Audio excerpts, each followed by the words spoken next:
Hi guys, నేను మీ Vikram Vihari. Friends అందరూ ఎలా ఉన్నారు? అందరూ బాగున్నారా? ఫ్రెండ్స్ ఇప్పుడు మనం ప్రజెంట్ అయితే శ్రీశైలంలో అయితే ఉన్నాం కదా. శ్రీశైలంలో అందరికీ ఇష్టమైనది పాతాళ గంగ. అందరు అక్కడికే వెళ్ళి స్నానం చేస్తారు. రూమ్లో కంటే పాతాళ గంగలో స్నానం చేయడం చాలా మంచిది. అక్కడ పాతాళ గంగలో స్నానం చేసిన తర్వాత ఇంకా శ్రీశైలం మెయిన్ టెంపుల్కి వెళ్ళి మల్లికార్జున స్వామిని అయితే దర్శించుకుంటారు. అయితే మీకు ఇప్పుడు శ్రీశైలంలో ఉన్న పాతాళ గంగ దగ్గరికి ఎలా వెళ్ళాలి, అసలు స్టోరీ ఏంటి, అక్కడ స్నానం చేయాలంటే ఏం ప్రాసెస్ ఉంటుంది, అక్కడ నుంచి స్వామివారి టెంపుల్ ఎంత దూరంలో ఉంటుంది, అన్నీ వివరంగా క్లియర్గా అయితే చెప్తాను. వీడియో అయితే చివరి దాకా చూడండి. కొత్త వాళ్ళు చూస్తుంటే లైక్ చేయండి, సబ్స్క్రైబ్ చేసుకోండి. ఓకే. అయితే పాతాళ గంగ ఇక్కడ నుంచి మనకి ఒక 500 మీటర్స్ అయితే ఉంటుంది. టెంపుల్ దగ్గర నుంచి నడుచుకుంటానే వెళ్ళొచ్చు, పర్లేదు. అయితే పాతాళ గంగలో స్నానం చేస్తే ఎందుకు మంచిదంటే, ఈ పాతాళ గంగలో వాటర్ మొత్తం కూడా పచ్చగా ఉంటాయి. సో పచ్చగా ఎందుకు ఉంటాయి అని మామూలుగా చరిత్ర మొత్తం తిరగేస్తే కొంతమంది నాకు అక్కడ చెప్పింది ఏంటంటే, ఈ శ్రీశైలం అడవులు మొత్తం 2.5 లక్షల ఎకరాలు పైనే ఉందంట. అంటే అంత పెద్ద అడవి. ఆ అడవిలో ఉన్న చెట్లు మొత్తం వనమూలికలు మొత్తాన్ని తడుపుకుంటూ ఆ నీరు అక్కడికి వచ్చి చేరుతుంది. అందుకే పాతాళ గంగలో స్నానం చేయడంతో పాటు కొంచెం నీరు తాగినా తల మీద చల్లుకున్నా చాలా పుణ్యం, చాలా రోగాలకు కూడా తగ్గిపోతాయని అక్కడ భక్తుల నమ్మకం కూడా.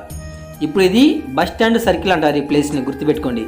ఇంకా స్ట్రైట్ ఒకటే రోడ్డు స్ట్రైట్గా వెళ్తే మనకి పాతాళ గంగ ఎండింగ్.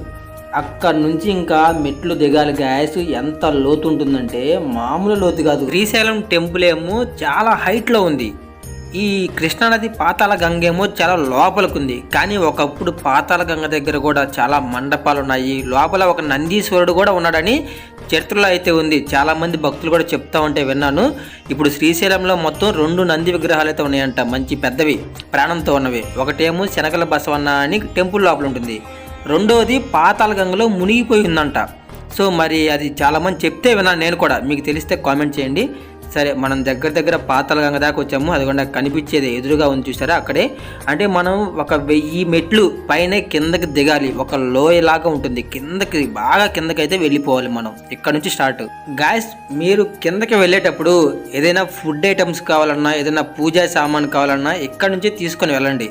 సో చూసారు కదా, ముందు ముఖ్యంగా వాటర్ అక్కడ కూడా ఉంటాయి, ప్రాబ్లం అయితే ఏం లేదు. మనకి ఇక్కడ ఇదిగోండి ఒక చిన్న అమ్మవారి విగ్రహం అయితే ఉంటుంది, గంగాదేవికి సంబంధించింది. ఇదిగోండి గంగాదేవి పాదాలు ఇక్కడ ఉంటాయి. సో ఇక్కడ చూసుకొని కిందకైతే వెళ్ళిపోండి. ఇంకా కిందకి వెళ్ళడం వరకు చాలా ఈజీ, మళ్ళీ పైకి ఎక్కడం అనేది చాలా కష్టం కదా. అయితే అందుకు మీరు ఏం చేస్తారంటే మన వీడియో చివరి దాకా చూడండి. మనకి పక్కనే 2004లో రోప్ వే అయితే ఒకటి కట్టించారు ఇక్కడ శ్రీశైలంలో. చాలామంది భక్తులు ఆ లోయంలో దిగడం ఈజీగానే ఉంది, కానీ పైకి ఎక్కడం అనేది చాలా కష్టంగా ఉంది. అందుకని వెళ్ళేటప్పుడు రోప్ వేలో పైకి వెళ్ళిపోవచ్చు. మళ్ళీ ఆ 80 రూపాయలు టికెట్ తీసుకుంటారు, దాని గురించి తర్వాత చెప్తాను మీకు. ఇదిగోండి మనం కిందకి వెళ్తున్నప్పుడు చాలా మండపాలు అని చెప్పారు కదా, ఇలాంటి మండపాలు చాలా ఉంటాయి. ఇక్కడే కాదు, అసలు ఆ వాటర్లో మునిగిపోయి కూడా కొన్ని మండపాలు కనిపించకుండా పోయాయంట. ఆ మండపాల్లోనే ఒక నంది విగ్రహం అయితే ఉంది, అది కూడా ప్రాణంతో ఉన్న నంది విగ్రహం, గుర్తుపెట్టుకోండి. అందుకే పాతాళ గంగ అంత పవిత్రమైనది. ఖచ్చితంగా ఇక్కడే స్నానం చేయాలి. స్నానం చేసే ముందు ఒక హెచ్చరిక అయితే చెప్తున్నా మీకు. ఎవరైనా సోపు కానివ్వండి, షాంపూ కానివ్వండి యూజ్ చేయొద్దు. ఎందుకంటే చాలా పవిత్రమైన నీళ్ళు ఇవి. రోజు వాడతాం కదా, ఒకరోజు వాడకపోతే ఏం కాదు, గుర్తుపెట్టుకోండి. మొత్తానికైతే ఒక 1000 మెట్లు పైన కిందకి దిగి లోయలోకి అయితే వచ్చాము. ఇప్పుడు మనకి వర్షాలు పడినప్పుడు ఎక్కడెక్కడి నుంచో వచ్చే వాటర్ మొత్తం ఇక్కడే స్టోర్ అవుతుంది.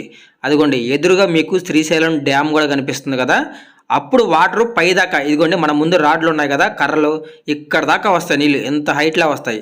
అప్పుడు ఇక్కడ స్నానం చేసి వెనక్కి వెళ్ళిపోవడమే. చూడండి ఒకసారి డ్యామ్ ఎంత అందంగా ఉందో. ఇక్కడ మీకు డ్యామ్ దగ్గరికి వెళ్ళడానికి రైడ్ కూడా ఉంటుంది. 80 రూపాయలు, 80 రూపీస్ తీసుకుంటారు ఒక పర్సన్కి. ఒక అరగంట సేపు అలా డ్యామ్ దాకా తిప్పి తీసుకొని వస్తారు. పక్కనే ఉంటాయి టికెట్ కౌంటర్, తీసుకోండి. ఇంకా మీకు బోట్లో సరదాగా వెళ్ళాలంటే అదిగోండి అక్కడ తొట్టిపాడు ఉంది చూసారా, దానికి ఒక 100 రూపాయలు 200 ఇచ్చారంటే అలా 2 రౌండ్లు వేసుకుని అయితే వస్తారు, అంతే. చూడండి ఇదే పాతాళ గంగ, ఇక్కడే స్నానం చేయాలి. ఇదే నీటిలో చాలా దేవాలయాలు ఉన్నాయి, మండపాలు ఉన్నాయి, ప్రాణంతో ఉన్న ఒక నందీశ్వరుడు కూడా ఉన్నాడు. అందుకనే ప్రతి ఒక్కళ్ళు ఇక్కడే స్నానం చేస్తారు. ఒకవేళ స్నానం చేయలేకపోతే నీళ్లు తల మీద జల్లుకుంటారు. ఒకసారి నీటిలో మాత్రం దిగాలి ఖచ్చితంగా, గుర్తుపెట్టుకోండి.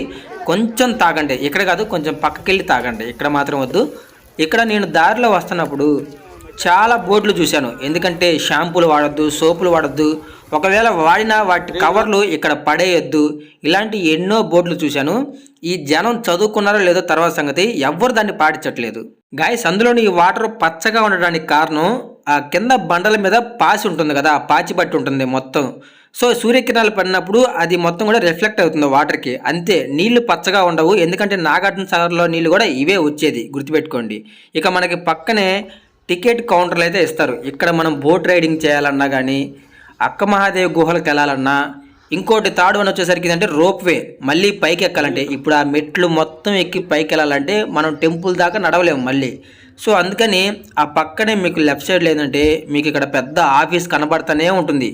ఇక్కడ మీకు టికెట్లు, అన్ని రకాల టికెట్లు ఎక్కడికి వెళ్ళాలన్నా ఇక్కడే ఇస్తారు, ఇదిగోండి. సో లోపలికి వెళ్ళి మనం కనుక టికెట్ తీసుకొని రోప్ వే ఎక్కామంటే 10 నిమిషాల్లో పైకి వెళ్ళిపోతాం. అదే స్టెప్స్ ఎక్కి వెళ్ళాలనుకోండి మళ్ళీ పైకి చాలా టైం పడుతుంది, 1.5 hours అలా పడుతుంది. మీరు కూడా చాలా టైర్డ్ అయిపోతారు. ఒకవేళ మీరు పైనుంచి స్టెప్స్ అసలు వాడకుండా కిందకు వచ్చేటప్పుడు కూడా రోప్ వేలోనే రావాలంటే అప్ అండ్ డౌన్ 80 రూపీసే తీసుకుంటారు. కానీ సింగిల్గా వాడాలన్నా కానీ 60 రూపీస్ అయితే ఛార్జ్ చేస్తున్నారు పెద్దవాళ్ళకి, పిల్లలకైతే 40 రూపీస్. చూడండి, అంటే సగానికి సగం కూడా తగ్గించలేదు. ఒక సింగిల్ ట్రిప్ అయినా కానీ 60 రూపీస్ దాకా ఛార్జ్ చేస్తూనే ఉన్నారు. కానీ బాగుంటుంది ఫీలింగ్. అది ఎక్కినప్పుడు అంటే మనకి ఈ పాతాళ గంగా, ఆ శ్రీశైలం డ్యాము లొకేషన్స్, అడవులు మొత్తం క్లియర్గా కనిపిస్తాయి. చూడండి ఒకసారి ఎలా ఉందో. చాలా అంటే చాలా చిన్నది గాయస్, 3 తొట్లే ఉన్నాయి. తొట్లో మళ్ళీ 4 పడతారు, అంతకుమించి ఎక్కువ మంది అయితే పట్టరు. 4 ఉన్నాయి మొత్తం. చూద్దాం రైడ్.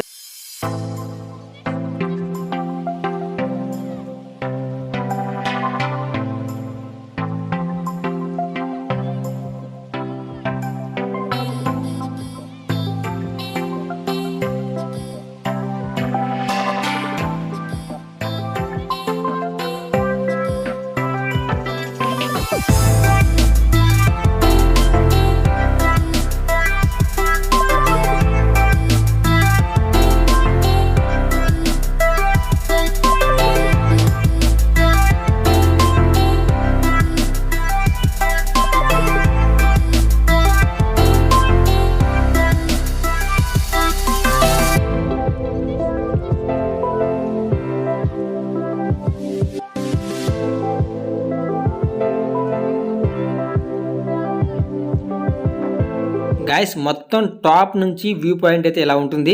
ఇంకా మనం పైకి వచ్చిన తర్వాత ఇక్కడ నుంచి మళ్ళీ టెంపుల్ దగ్గరికి అయితే వెళ్ళాలి. టెంపుల్ వచ్చేసరికి చాలా దగ్గర, పక్కనే ఉంటుంది, వాకింగ్ డిస్టెన్సే మొత్తం కూడా. కాకపోతే మీరు రూమ్ తీసుకుంటే లగేజ్ మొత్తం రూమ్లో పెట్టుకోండి, లేదంటే మీకు టెంపుల్ బయటే లోపలికి వెళ్ళే దగ్గరే ఆపోజిట్లో ఎదుగోండి మొత్తం రూమ్ లాకర్స్ అన్నీ ఇక్కడ ఉంటాయి. కాకపోతే కొంచెం కాస్ట్ ఎక్కువ. ఒక్కొక్క ఫోన్కి 10 రూపీస్ తీసుకుంటారు. మొత్తం ఎన్ని ఫోన్లు ఉంటే అన్ని ఫోన్లు విడిగా పెట్టాలి. మళ్ళీ బ్యాగులు సపరేట్గా పెట్టాలి, చెప్పులు సపరేట్గా పెట్టాలి. అన్నీ సపరేట్ వల్ల కాస్ట్ ఎక్కువ అవుతాయి అన్నిటి మీద. అందుకని రూమ్ తీసుకున్నప్పుడు రూమ్లో పెట్టేసుకోండి మొత్తం, ఓకే. ఇక టెంపుల్ కాస్ట్లీగా మామూలుగా టికెట్ తీసుకుని దర్శనానికి వెళ్ళొచ్చు. ఫ్రీ దర్శనము ఉంటుంది. ఇప్పుడు నార్మల్ టైంలో వెళ్తే ఫ్రీ దర్శనము 1 hour 1.5 hours అయితే అయిపోతుంది. చాలా సింపుల్. ఫ్రెండ్స్, నేనైతే దర్శనానికి సాయంత్రం పూట అయితే వెళ్ళాను, ఎందుకంటే మార్నింగ్ మొత్తం జర్నీ సరిపోయింది. ఇంకా ఈవినింగ్ టైంకి పాతాళ గంగకి అయితే చేరుకున్నా. అక్కడ కొంచెం ఫ్రెష్ అప్ అయ్యి లగేజ్ మొత్తం రూమ్లో పెట్టేసుకొని ఇక్కడికైతే వచ్చా. టెంపుల్ దగ్గరకు వచ్చేటప్పుడు ఇది ఫ్రీ దర్శనం ఇటువైపు నుంచి. ఇంకా టికెట్ కొనుక్కొని వెళ్ళాలంటే వేరే సైడ్ నుంచి అయితే ఉంటుంది. ఇక్కడ ఎక్కువగా కర్ణాటక వాళ్ళు వస్తున్నారు. ఇక్కడికి శ్రీశైలం టెంపుల్కి ఎక్కువగా కన్నడ వాళ్ళైతే ఎక్కువ మంది భక్తులు అయితే వస్తున్నారు. శివరాత్రికి మనోళ్ళు వస్తారు. శివరాత్రి అయిపోయింది కదా, ఇప్పుడు కన్నడ వాళ్ళు ఎక్కువ మంది అయితే విజిట్ చేస్తున్నారు. చూడండి, ఉచిత దర్శనం. ప్రజెంట్ వీళ్ళందరూ బయట వెయిట్ చేస్తున్నారు, ఇంకా డోర్ ఓపెన్ చేయలేదు. కొంచెం లోపల పూజ అది జరుగుతూ ఉందన్నమాట, తర్వాత ఓపెన్ చేస్తారు. ఈ లోపల మేము పక్కన ప్లేసులు ఏమున్నాయని సెర్చింగ్ చేస్తే ఇక్కడ ఒక చిన్న మండపం అయితే ఉంది, చాలా ఫేమస్ అంట ఇది వచ్చేసరికి. చూడండి, తర్వాత శ్రీకృష్ణదేవరాయలు గారు కట్టించిన మండపాలు పెద్దవి చాలా ఉన్నాయి. ఎందుకంటే ఆయన తిరుపతిలో కట్టించారు, శ్రీశైలంలో కట్టించారు, అహోబిలంలో కట్టించారు. ఎక్కడ చూసినా కానీ శ్రీకృష్ణదేవరాయలు గారికి సంబంధించిన మండపాలు ఎక్కువగా ఉంటాయి. అయితే ఇక్కడ గంగాధర మండపం అని ఇంకోటి ఉంది టెంపుల్ బయట. ఇక్కడే మనకి పక్కన బంగారం రథం కూడా ఉంది. ఆ రథం నేను తర్వాత చూపిస్తాను. ఈ మండపం శ్రీశైలంలో చూడవలసిన ప్రదేశాల్లో ఇది కూడా ఒకటని ఒక బోర్డులో అయితే చదివాను, అందుకే మీకు ఇది చూపిస్తాను ఒకసారి. ఇక్కడ నుంచి బ్యాక్ సైడ్ ఎందుకంటే మనకి టెంపుల్ లోపలికి వెళ్ళడానికి ఇంకా ఒక హాఫ్ అన్ అవర్ టైం ఉంది.